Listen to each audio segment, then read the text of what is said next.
धानोरा तालुका चोपडा येथून गुरुवारी सकाळी 10 वाजता सतपंथ ज्योत मंदिर धानोरा आयोजित धानोरा ते कल्की धाम प्रेरणापीठ गुजरात येथे सतपंथ धर्माची पदयात्रा सतपंथ रत्न महामंडलेश्वर स्वामी जनार्दन हरीजी महाराज यांच्या उपस्थितीत रवाना झाली।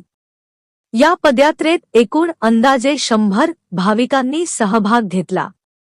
ही पदयात्रा सुमारे 600 किलोमीटरचे अंतर पायी चालत पार केली जाते व ठिकठिकाणी पदयात्रेतील भाविकांसाठी जेवण व चहापाण्याची व्यवस्था दात्यांकडून करण्यात येत असते।